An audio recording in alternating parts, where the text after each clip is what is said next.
already. Gonna go ahead now, better late than never.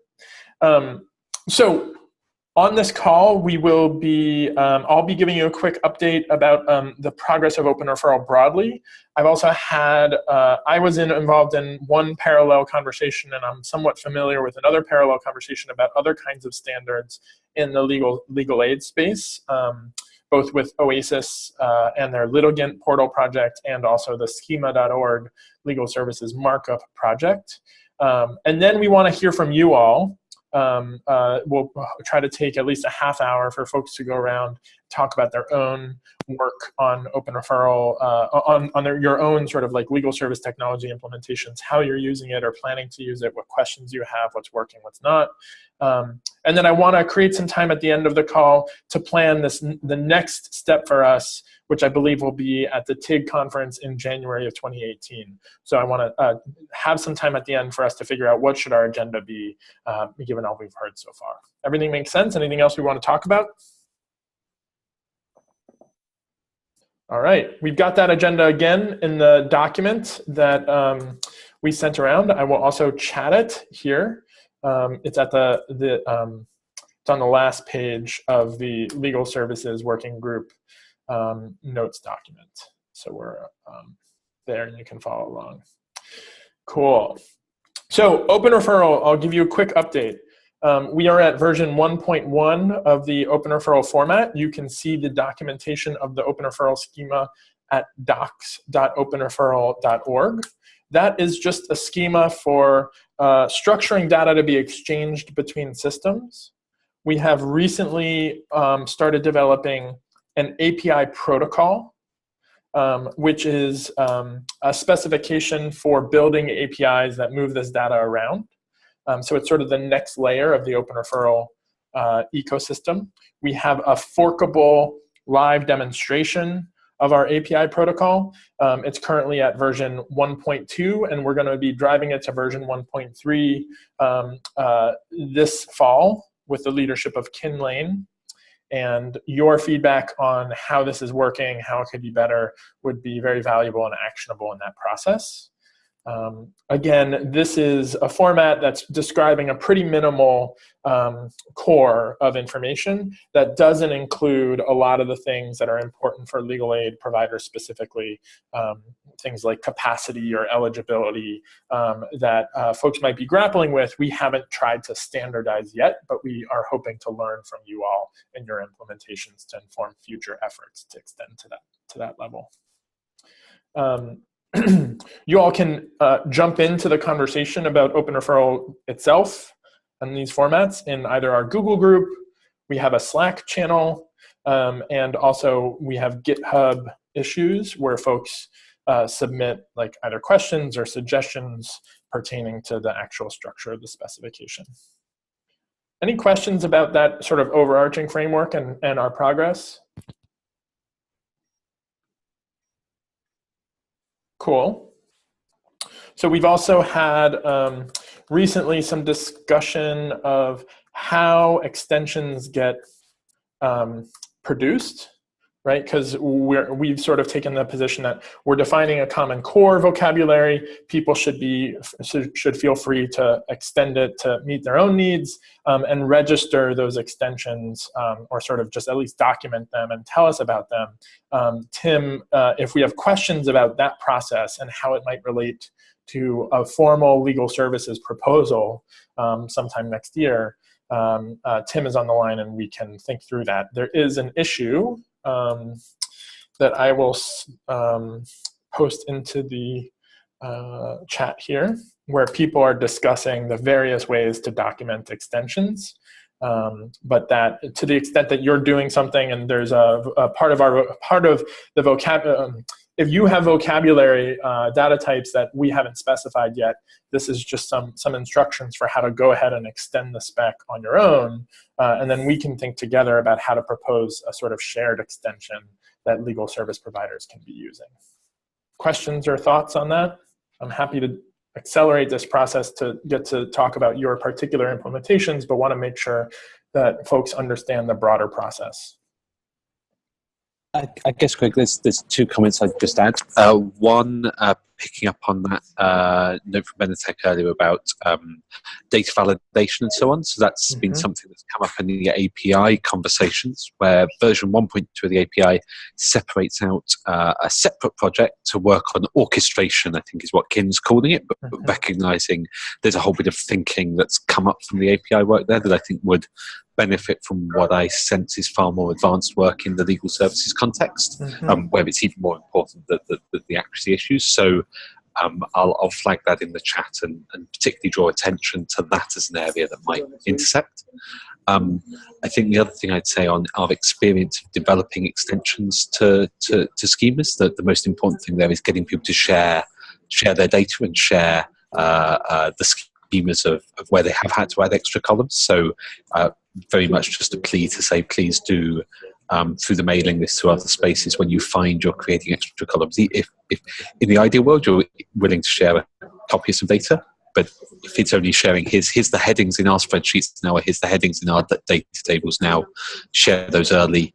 It's a great way to discover when we've got things that we should be accelerating standardization of, and when we've got things which are peculiar to your particular context that no one else would ever have a need to standardize. So getting that sharing happens is really important.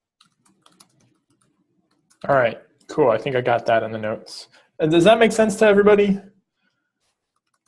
We might want to unpack some of the new things that are emerging on the API level. We're starting to develop some frameworking for updating data that might be passed between systems, right? The original spec is just bulk. It's just raw. It has a little bit of metadata about like when things were edited last, but now we're starting to get through the API conversation to the level of how to actually send notifications that there's an update. There's even been a request for like approval mechanisms, feedback mechanisms. I don't think those are there yet, but the overarching standards conversation is going in that direction.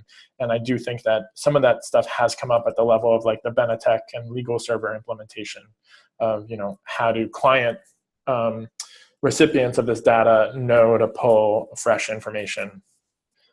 How do they accept that information, et cetera? Questions? I don't want to go too fast, but I'm also happy to accelerate to the point where we can actually talk about how you are doing out there in the field or what you might need. All right, I love it. Sounds great. I will very briefly talk about the OASIS litigant portal meeting that I went to. And if somebody who I think folks on the call were at the schema.org conversation, so it'd be great to just hear a very brief update about that and suggestions for how we can make sure that these conversations are linked.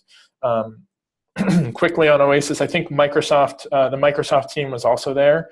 This was a group that was focusing on establishing a sort of standardized framework model for litigant portals, some of which are entirely court-based, some of which are used by legal aid organizations, and there's a bunch of projects in the field. And so we were having conversations about how to have a sort of common data model within those portals. And I mostly represented Open Referral to speak to the pieces of that puzzle that we've already articulated that they can pick up and run with.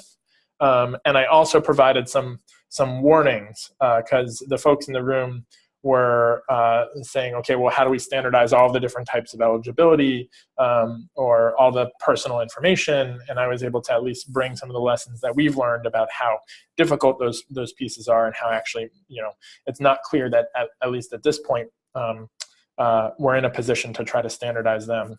And so I sort of mostly just conveyed what we've already done and what we've recognized is actually a little too difficult to try to standardize just yet.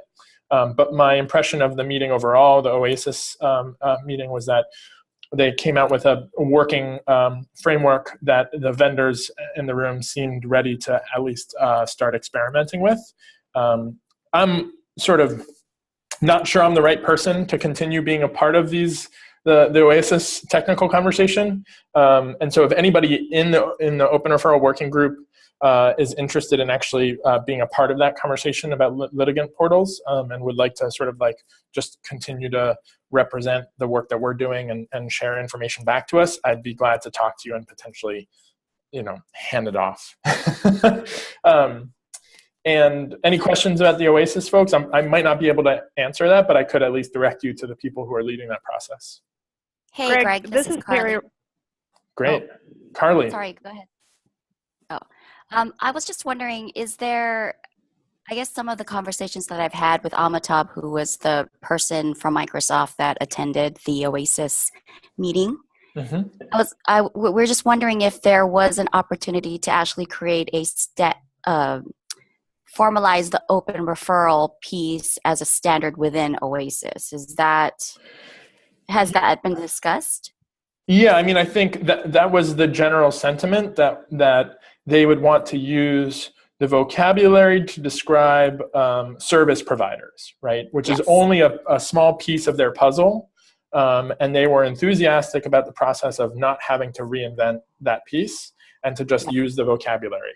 I don't fully, we have, the open referral standard is really actually like we have a data model, data dictionary, and then we have suggestions for how to structure it in various formats. And so they're free to either use, they're going to have to figure out how, whether they're using the format that we've already established or just using the vocabulary, in the data model in order to establish interoperability between their format and ours. Because I think they might be using XML. But that should just be like an implementation detail as long as we're keeping the vocabularies aligned. I think, that alignment's going to be the key challenge, Tim, on governance timelines. And, once that's embedded within an OASIS standard, it depends whether it's embedded by explicitly referring out or is just saying, okay, we've copy and pasted it in and now it might co-evolve in a different direction. So I think that's the key thing we need to just make sure there's clarity on, because it's really good to see it reused in that way. But how do we feed learning back into open referral, and how do we keep the two things in sync? Okay, that's a good question that I can bring to them in my follow-up, is just like the question of the mechanics, I guess, for how they're going to adopt and stay in alignment with our vocabulary as they evolve. My general impression was that they have more than enough on their plate to figure out. They're going to have to narrow down, and they were happy to narrow down in part by simply saying, this is an evolving model that we're just going to recognize while they focus on other pieces of the puzzle that do need to be standardized within their scope. Was there somebody else who had go ahead. Just timeline, where is that work trying to complete imminently, or has it got a quite extended timeline? That's a good question. I will ask them that as well.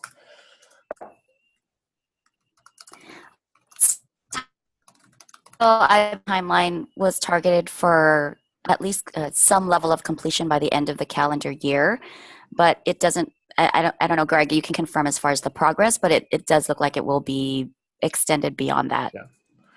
Yeah. I don't think it's gonna be. Nothing's gonna be completed by the end of the year. They might have a working draft of a model.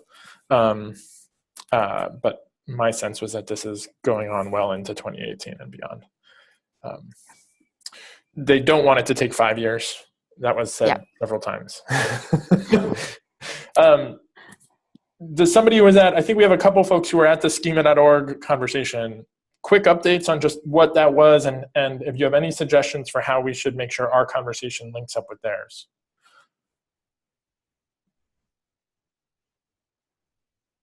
I think Abhijit and Ivy were both at that. This is Ivy. I was there. I think it was really obvious that when the meeting started that open referral should have been in the room, because it seemed almost identical to what you're trying to do. Basically the conversation was how to embed through schema.org a standard in web pages so that websites can crawl and figure out who's doing what and aggregate and all of that kind of stuff. And we did a few exercises with it. I think Abhijit actually, in typical Abhijit fashion, went back and actually implemented a bunch of it. So that was great. But that was basically the conversation.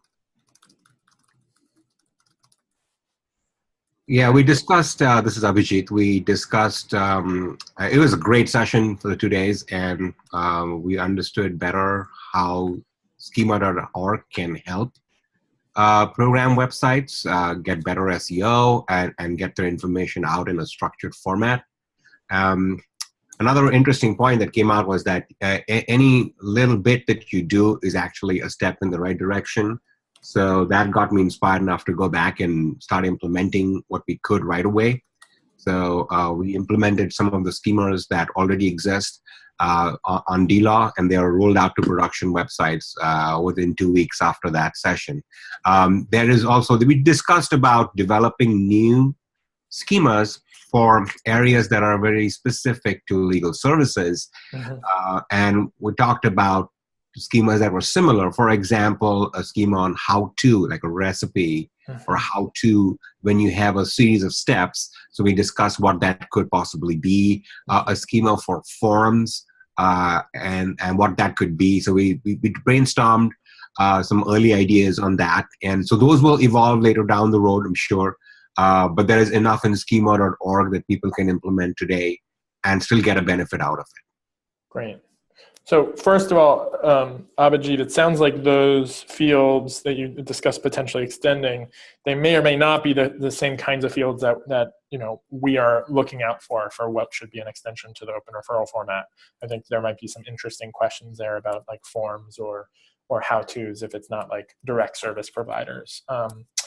But just to recap for folks to make clear, schema.org is basically structured formatting for publishing data on websites so that web engines like Google and Facebook and Bing can effectively index the contents of those websites, not just as unstructured text, but as recognized structured data about entities and relationships. That can potentially greatly improve both search results and also enable them to do things like show a card on the search result page that has all the information about an organization that might be relevant to that search query, and to link those kinds of results to queries that might not actually contain the text that's on the page, but that algorithmically are sort of relevant. So a bunch of folks have asked me about this. That's a complementary feature output to the kind of thing we're trying to enable. Open referral is really about making it easier to enable the supply of this data to flow to different places, such as a website where it can be marked up with schema.org. So these are complementary formats. Ideally, they would be mapped vocabularies, and that is, I think, an open question about how to ensure that the work that Margaret Hagan and folks are doing is retaining a mapped vocabulary with open referral. I'm going to be speaking with Richard Harris, I think next week. He's one of the folks helping with the schema.org implementation. So if you have questions or suggestions about that, I would appreciate getting more clarity on how we can ensure that these implementations happen in tandem.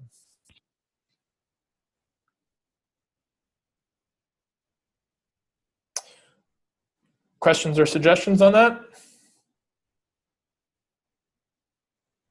Cool. So we have just about a half an hour to talk about how things are going on your end and where we should take this from here. So I'm happy to let this be a little bit of an open discussion, but I might try calling out on someone to just have you give us an update on what you're doing with your project, how, to the extent to which you've made progress on implementing the open referral vocabulary, the format, and where you've gotten stuck. If you have any questions, what kind of help we might be able to provide you. Let's sort of hear project by project. Anybody want to jump in? I'll go first. It'll be quick. This is Angela Tripp. I have no updates. I have not been able to focus any energy on this at all, but I'm still very interested and still very much learning and growing. So that's why I'm here. Cool. Is there anything that we can help you with that might enable you to, make more progress? No rush. Right now, I just, we're trying to roll out our triage module at the end of this month, and I lost half my staff, so it's really just I'm beyond help. Okay. Come back to me in a few months. Okay. Be sure to reach out at any time. Happy to talk. I will. Thank you.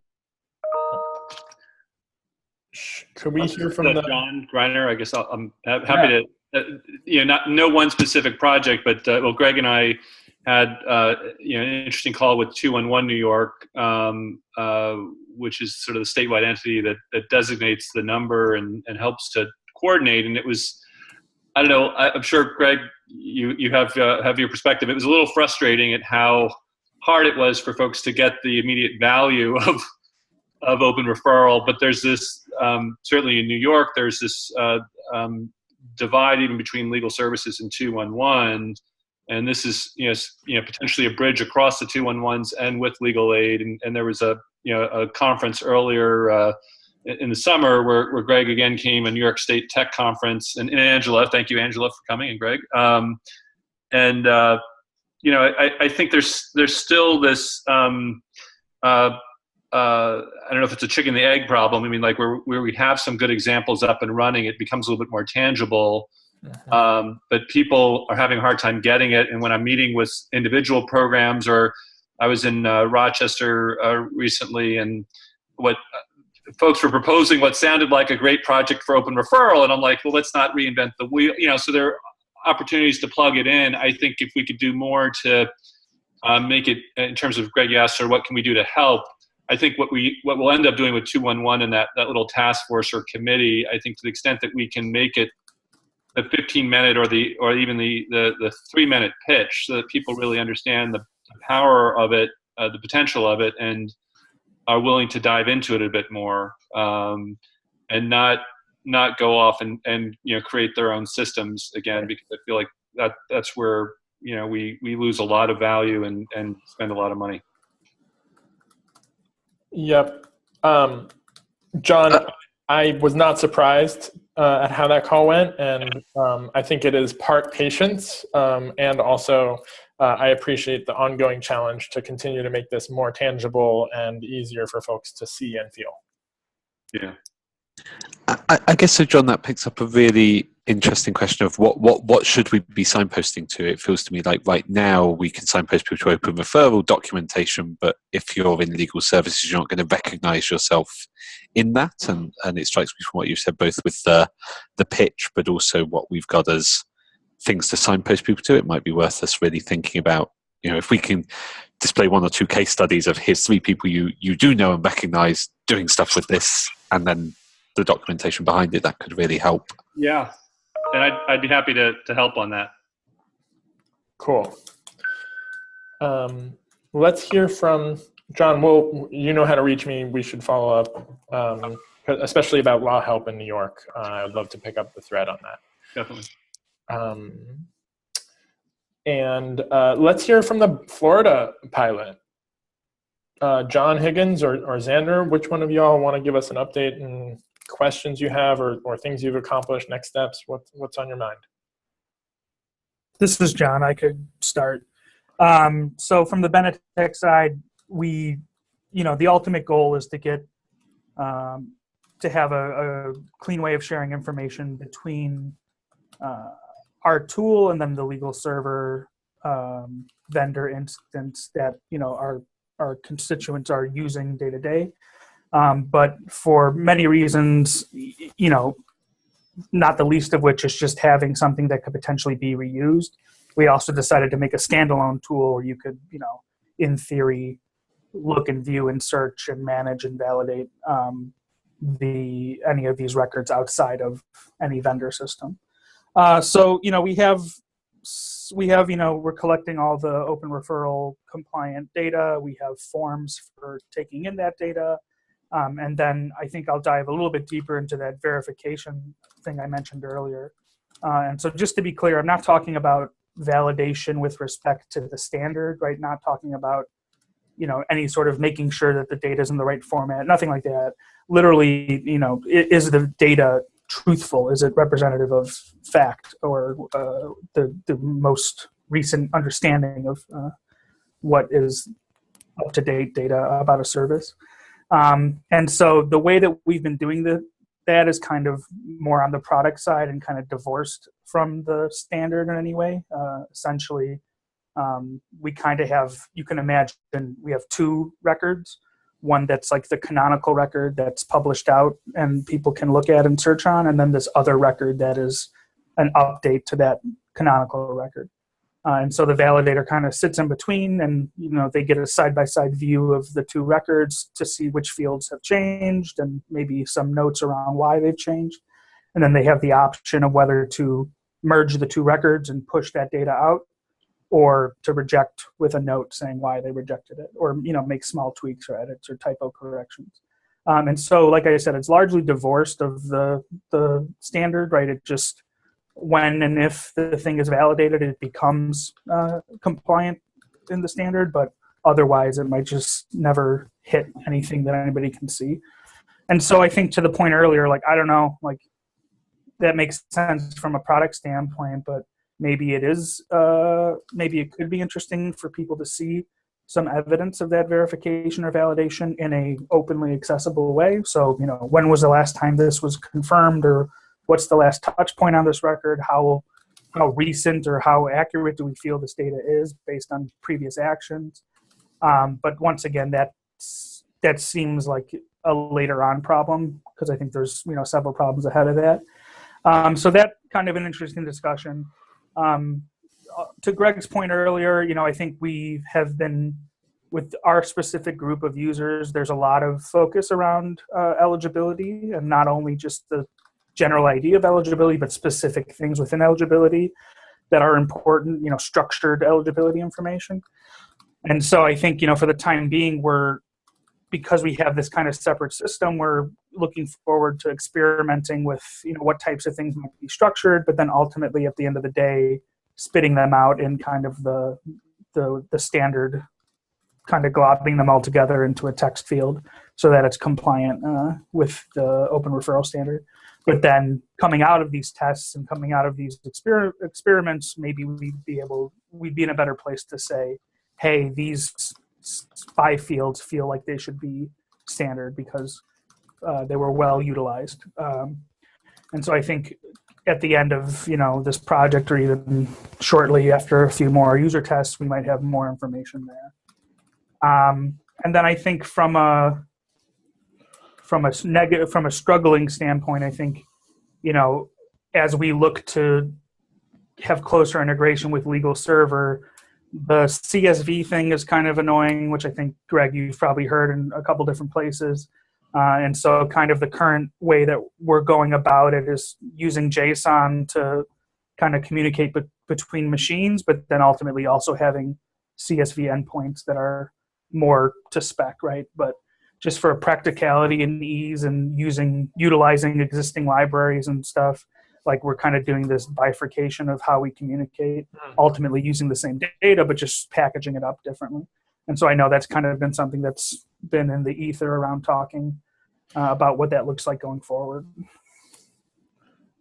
Yeah, the CSV issue, we chose CSV as the default format for expressing open referral data, so that, because it was like the lowest common denominator format, but to accommodate the complexity, we created a JSON data package that can specify what's in the CSVs, and that would be useful for communicating. So I don't know how that's working out for folks. Also, I think, and Tim can speak a little bit more to this if you want, the spec is heading in the direction of an API-first approach rather than a sort of structured bulk data publishing. So we'll still have bulk option, but definitely the momentum and the focus right now is on defining protocols for moving this data around, which might speak to your needs more. I don't know. Questions or last thoughts, John? No. Maybe I'll chime back in later if I think of something.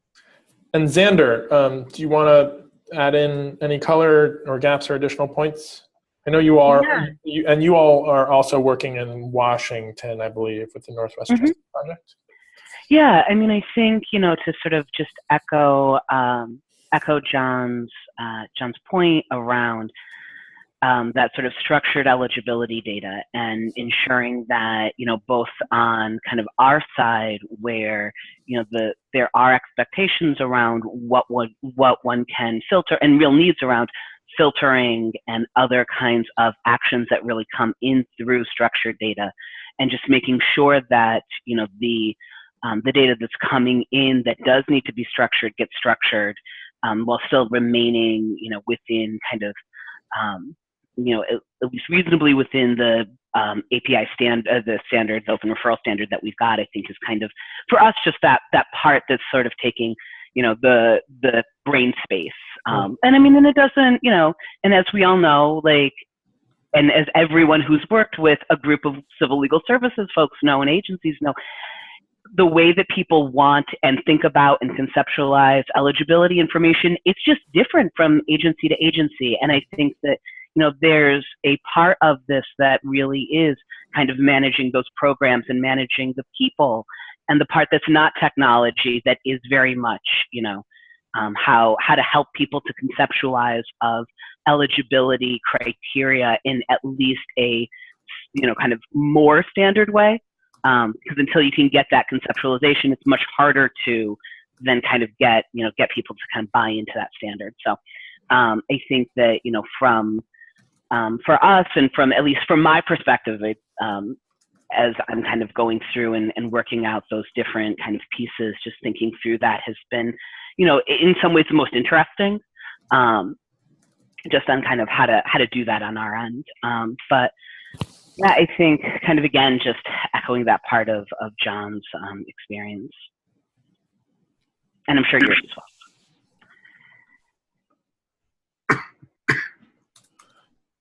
Cool. I'm sensing some themes emerge that might inform our planning for what should happen in TIG in January.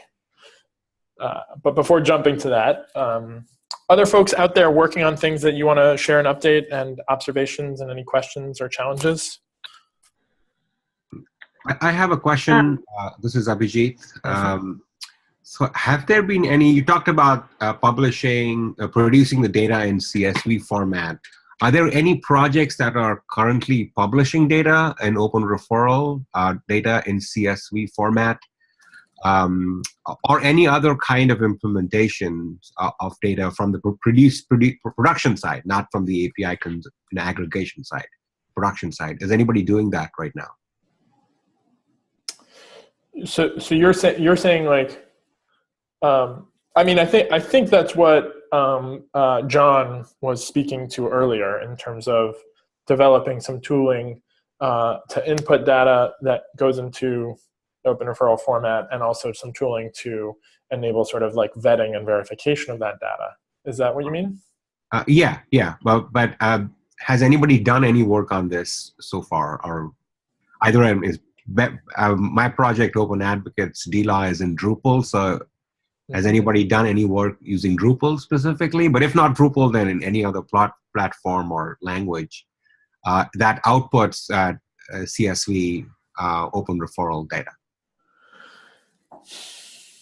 So this is Tim. In the context of legal services, I don't know. Some of the pilot work we've done with Greg with Miami's 211 data has been exporting, so grabbing data from SQL dumps, converting it into the open referral format. And I think I'll try and find and put in the document in a moment a link to the sample data that comes out of that and the scripts.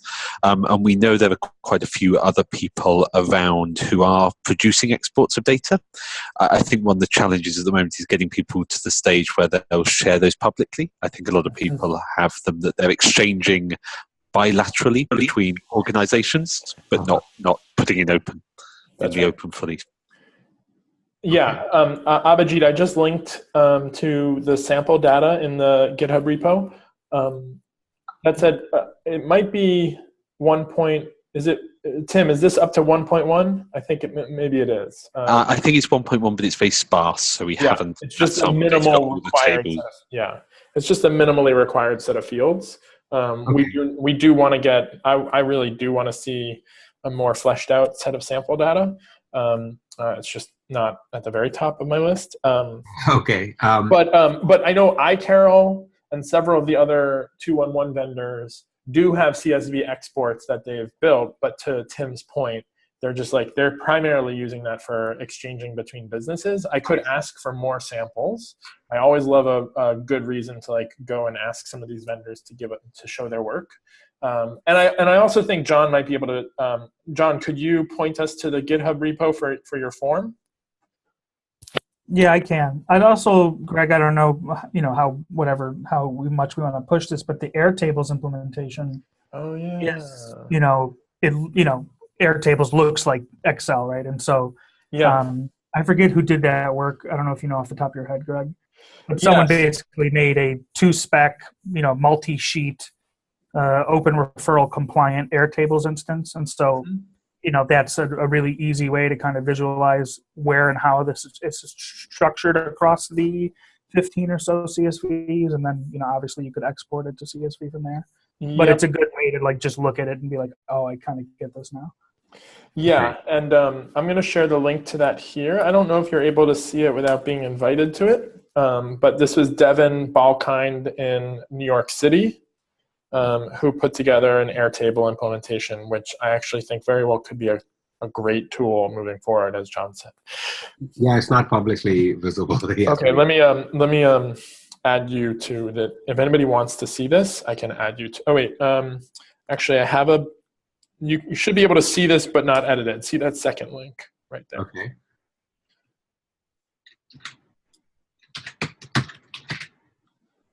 Cool. Yeah, I can see it. Great. And I can follow up with you on this specifically. Devin is in the process of actually building a fully operational system out of this. Okay. For a couple. So at the top, you can see. Yeah, you can see locations, organizations. Can see all the different CSVs that would be output. But like as Greg mentioned, the big gap here is that there's no user-friendly way to input data into this. Mm-hmm. I see. Like Airtables has some support for just auto-generating forms, but when it has to move across all these different tables, it doesn't do too hot. So I think, like Greg said, if someone was able to create, something that would input to this and then create a more packaged up way to export from this, it could be for a, semi-technical or even a non-technical organization. It could be a really easy way to get started because it's so visual. There's nothing's buried in code. It's all kind of in front of you. Right. Abhijit, while we're talking to you, do you want to give us an update on how things are going with your implementation? I know we had some back and forth about the question of if organizations aren't listing services, how do we get valid data about services out of them?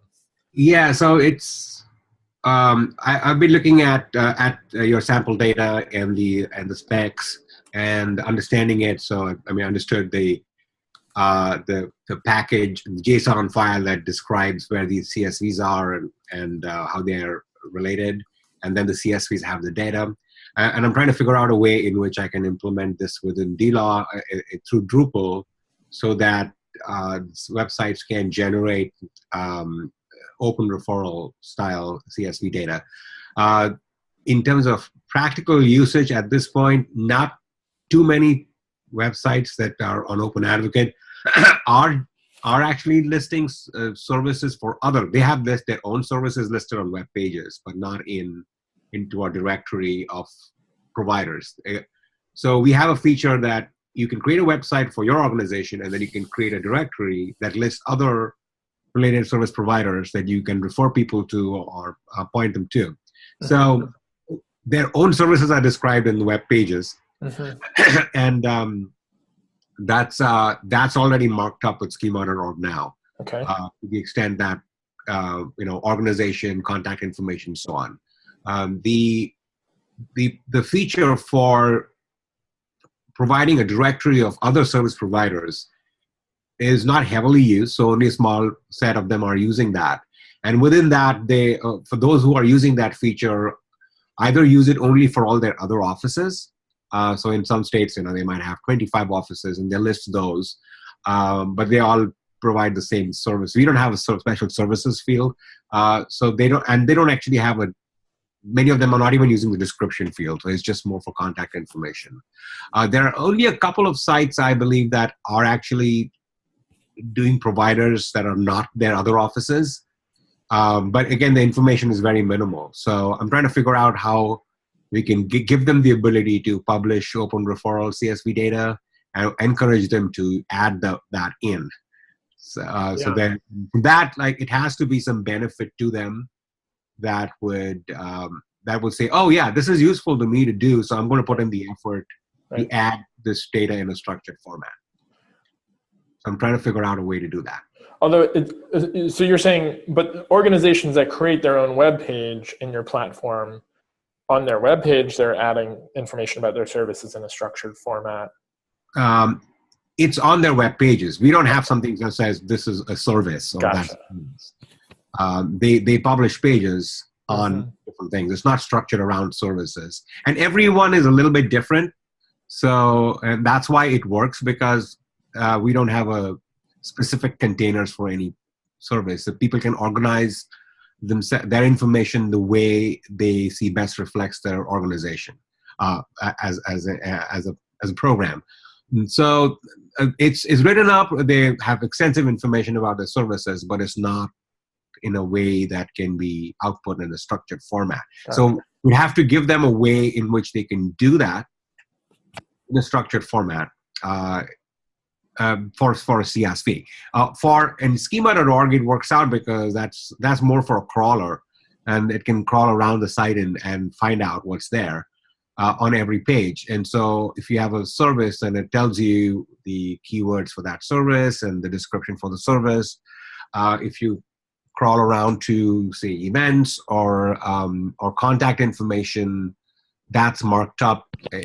It's actually delivered in JSON LD on every page. So when a crawler hits a web page, it has to only look at the JSON LD stanza there, grab all the information, and they have it. But it's not like a site-wide CSV. It's page to page, and that's more for serving a crawler, because it's more geared towards search engines, I guess. They can try and make whatever sense they can out of it from schema.org. It's better than a straight HTML file and trying to derive some understanding from the text on that page. But it's not a CSV, so it's kind of the middle ground. Yeah, I think it would be interesting to possibly explore two things. One would be whether the API spec makes it easier to output the data, because that now in version 1.2 that's still subject to some change, but does have a JSON complete kind of model, so that you can output, at least for a single page, a complete JSON object that would capture the service and the sub data about it. We could explore that. The other would be, I think I could see a potential way that a collection of Drupal views plus a data package JSON could generate site-wide CSV. I'd have to play around with Dilo a bit more, but I'd be really happy to maybe work with Greg to pick that up with you and see if we could prototype something, because I think it should theoretically be quite plausible, and it'll give us lots of learning about, again, what's missing from the structure, what's there, and so on. Right. Thank you. Cool. Abhijit, go ahead. This is Terry. Have you talked to Gwen about how we have ours structured? No, I haven't. So that might be worthwhile. I mean, I feel like I need to give a disclaimer about being on this call, because I can only understand about 2 out of every 6 words. So this is Terry from Illinois Legal Aid Online. We have Terry. A Drupal site. We have implemented Open Referral, although we don't have the most up-to-date version of it, and so I've been remiss in figuring out what we need to do to have it. So we do offer legal aid referrals for all of the providers in the state who provide legal services and who want referrals from us. So there are some services that are a closed referral system, and we don't include those on ours, where they are only getting referrals from certain social service agencies or other providers. But we have it set up. It's very complicated how we have it set up. But I'm happy to walk people through that if they're interested. One thing I want to mention, and I'm not sure if it's relevant to this call, but we did some user testing asking folks what mattered most to them in a legal aid referral. And we listed out a set of criteria, and I'll share the results with you. But not surprisingly, the number one criteria was how much does it cost? And the number two criteria, which is extremely interesting to me, is what level of service do I get? And so, and what that means is, am I only getting advice? Am I getting something more than advice? Or am I getting a lawyer for the whole length of the case? Mm-hmm. Right? And the problem, with offering that information to people is that we really can't, because it's totally dependent on the capacity of the organization, which changes day to day, right, for taking a case and yes, how much effort they can give. So, yeah. So we're trying to figure out what we're going to do with that. So a couple points here. First of all, Abhijit and Terry, it sounds like maybe a follow-up call, hopefully with Tim. We have a little bit of Tim's time to work on this project basically every other month. And so we could offer some of Tim's time, at least a phone call to sort of go a little deeper and see if we can game out some options. Specifically with respect to, like, you have dual Drupal implementations, and we might be able to have a coherent look at something that might work for both. So we can follow up with you off call on that if you're interested. And Terry, to your last point, eligibility, which has come up several times, and capacity were the two issues that upfront we sort of said we're not committing to nailing those. But we know they're really important and we want to learn about them. And so this is just, I think, helpful affirmation that those are the two those are two of the priorities, if not the priorities, that fall just outside of our current actionable scope. But we do want to take this as an opportunity to learn what might be addressable in the future. So when we're thinking about, say, what we're going to try to tackle in January at TIG, if so far the rest of the open referral format is more or less working for folks, that might be where we want to focus our attention in January when we're all face-to-face. Great. So we have a few minutes left. I mean, I originally budgeted this call for 90 minutes. So technically we could go that long, I think. But I'm also happy to, let people reclaim their time. If I want to get a sense, if you have an update or questions about your project and you haven't spoken yet, I certainly don't want to bail on you, and I also want to have at least a few minutes to talk about 2018 in January at TIG. So does anybody have either a project update or a question that they want to bring, and or a hard stop at one? I think this is Jenny in Minnesota, and I think could provide an update on where we're at with our project. Okay. All right. Before we jump into that, anybody else? I got you on deck, Jenny.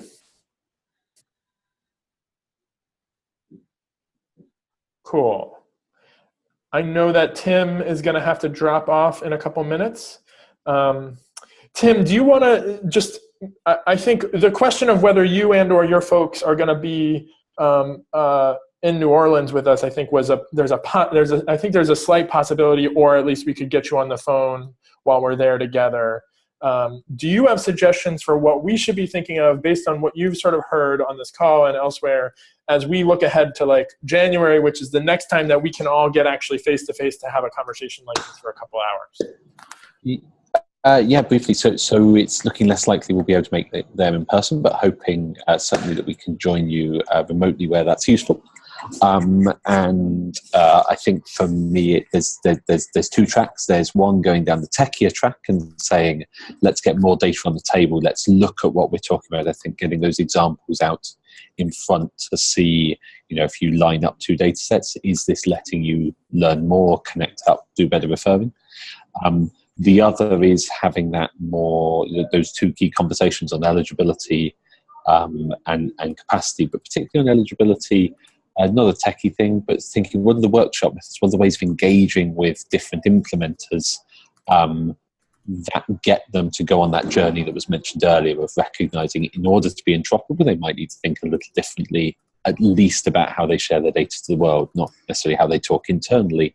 And I think that is, there are going to be good methods that people across the team have found for having that conversation, and even resources for having that conversation that could be useful to share, that aren't about building a one taxonomy to rule them all on eligibility, but that are about the human process of saying, if we align a little more than we are now, we can provide a better service across the piece.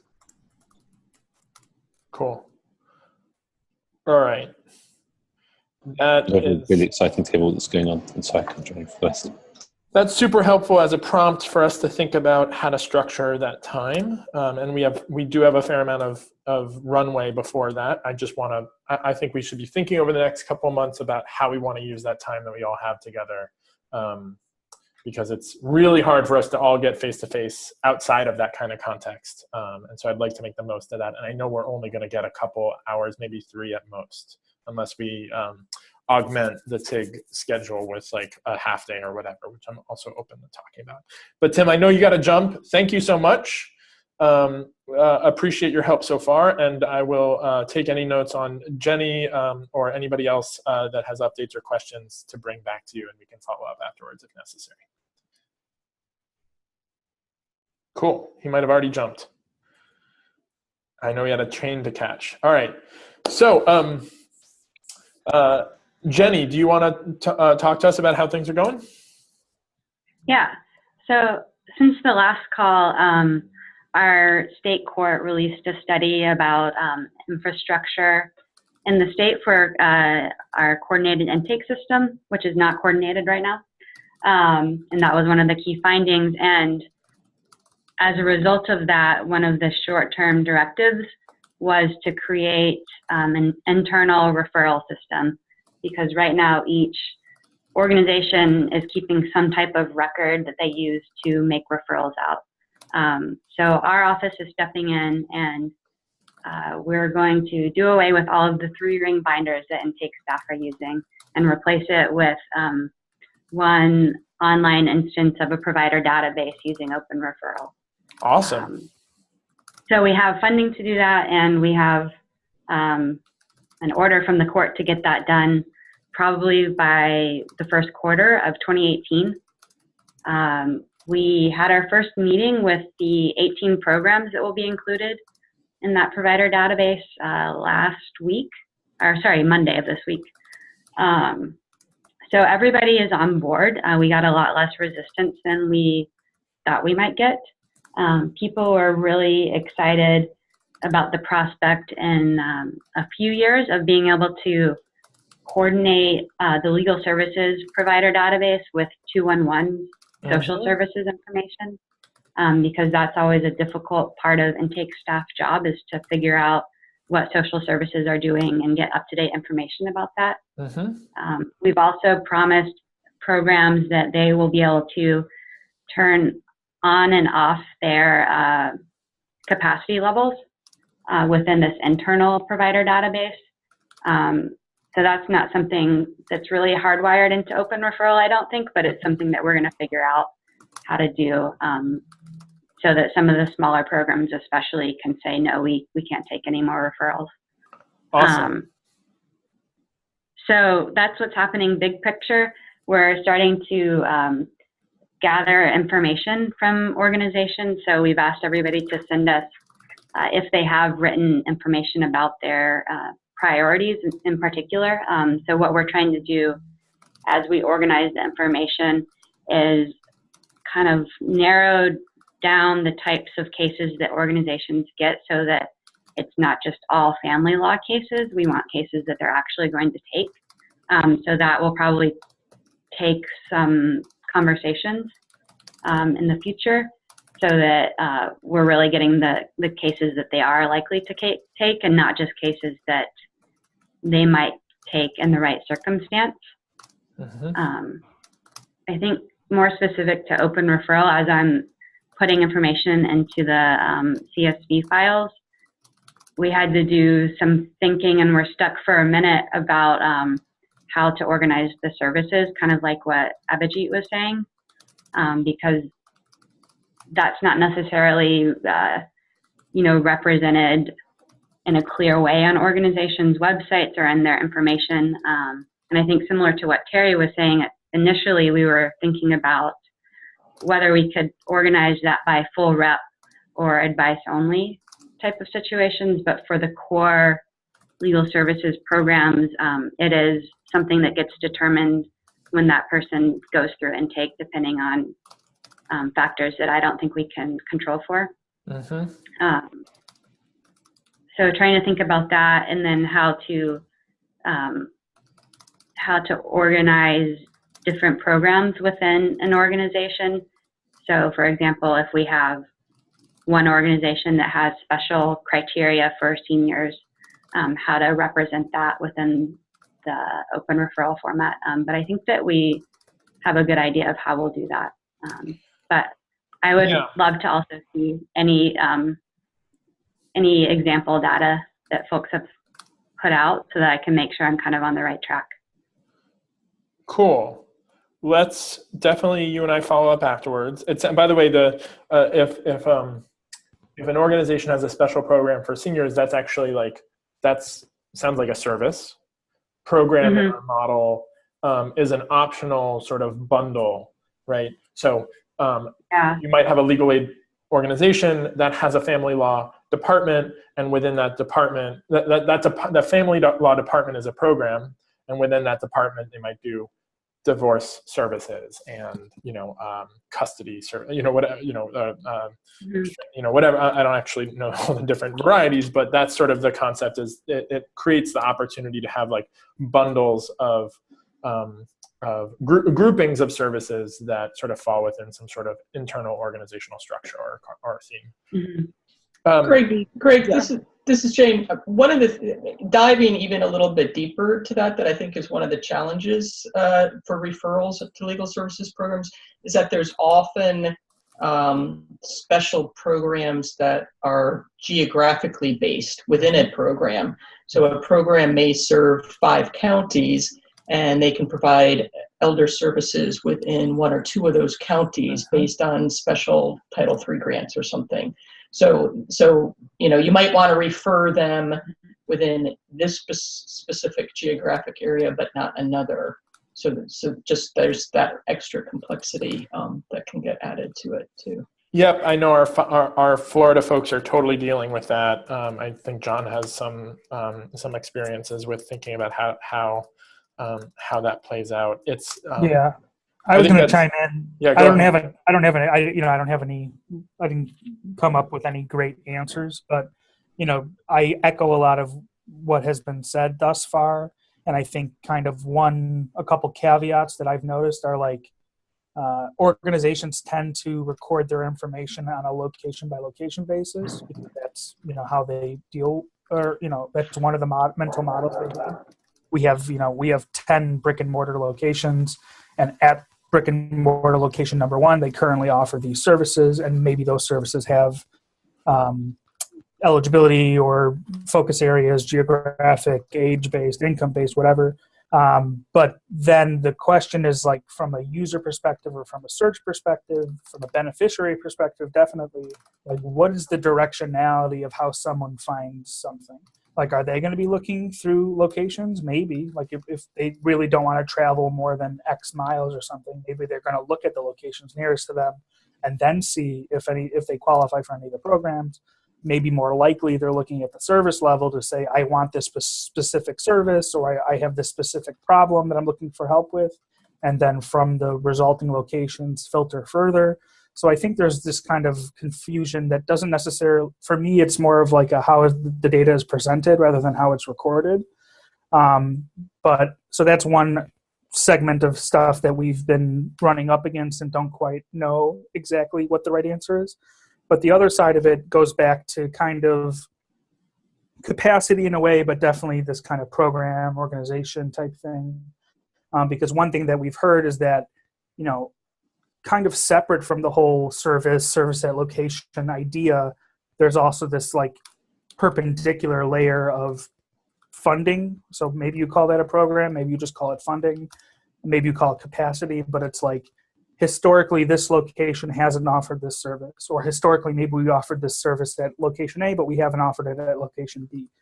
But due to this new grant we received, we now offer it at more locations, or we now offer new services at different locations, but it has a fixed date period.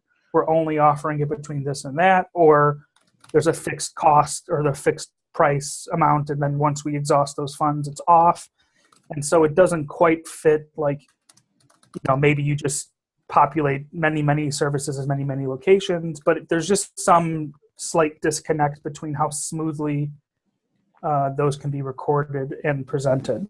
And so, I'm trying to find it for our own project, which way makes the most sense.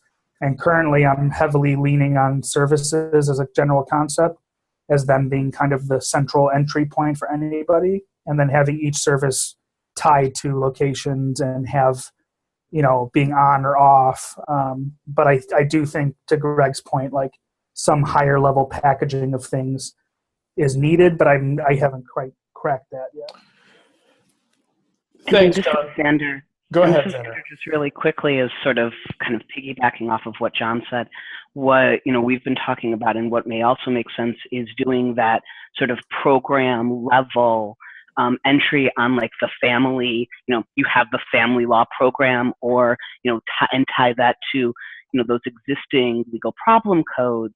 That actually creates a base service to which you can add additions based on your funding, based on funding code, so that you're kind of getting that. Here's our what we offer in the area of divorce, just generally, and we have this additional funding that only impacts County A and provides just your divorce clinic.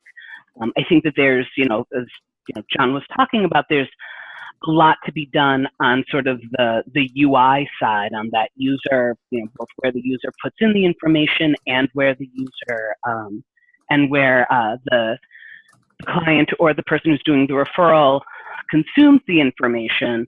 But at least sort of thinking through that, it made some sense from our perspective to think about to think about that as that program, which actually creates a service that you're using as kind of your baseline, and then you're able to add additional services into that bundle. And really, again, kind of echoing what John said, that idea of taking the services and basing the services on funding was really kind of, for us, a really key way to help organize people, at least in Florida, to kind of get that level of information. So, and then thinking about how eligibility would interplay with that service. Xander, I think this has come up, and it sounds really interesting, although it seems like there really is only a subset of services that are linked directly to grant funding in terms of their details. Is that right? Like so it's not like, we're not thinking that figuring this out on the grants data side can solve the downstream problem, just that it's a potential input.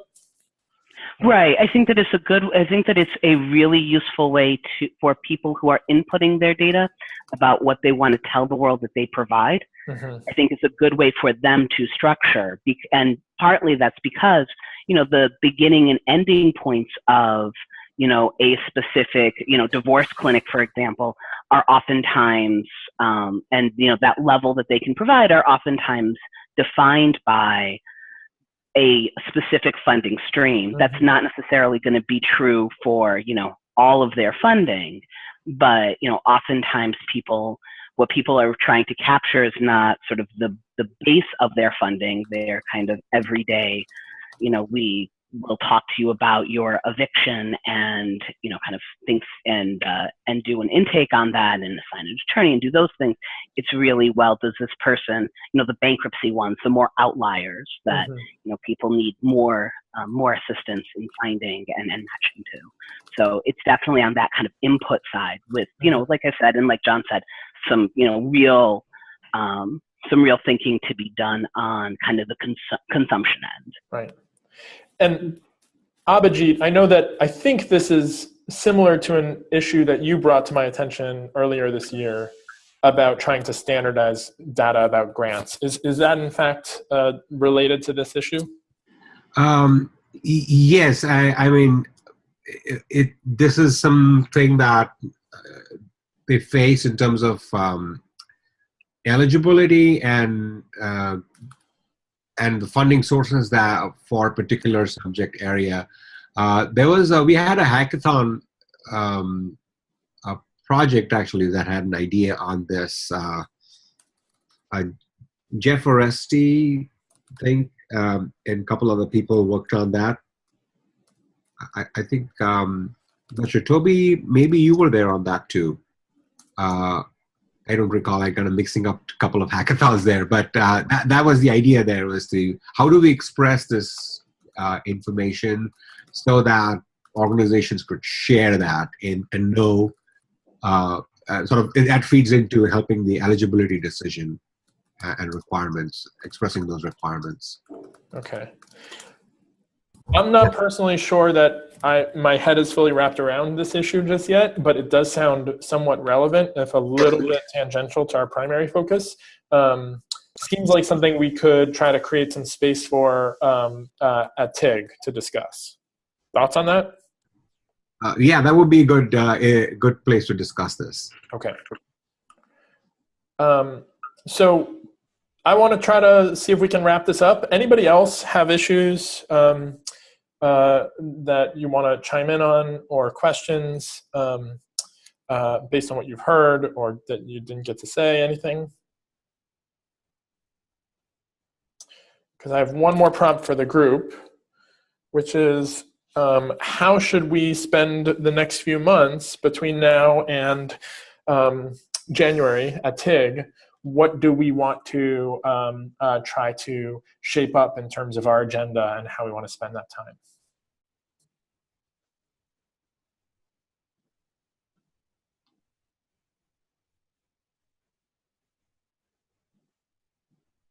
I think that I have some notes from this conversation that I think certainly are going to help me and Tim think about how to design an effective sort of like mini workshop. So I could just go from there. Just wanted to create some space for folks to make your own suggestions or questions.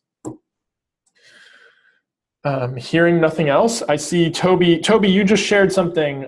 It seems like it's a presentation about this grants issue. I'm going to make a call that we're not going to jump into it here, but I will link to it from the notes. And this seems like it could be really useful in us thinking through how we might want to spend some time going deeper on that issue. But anything to chime in on, Toby, before I move us on?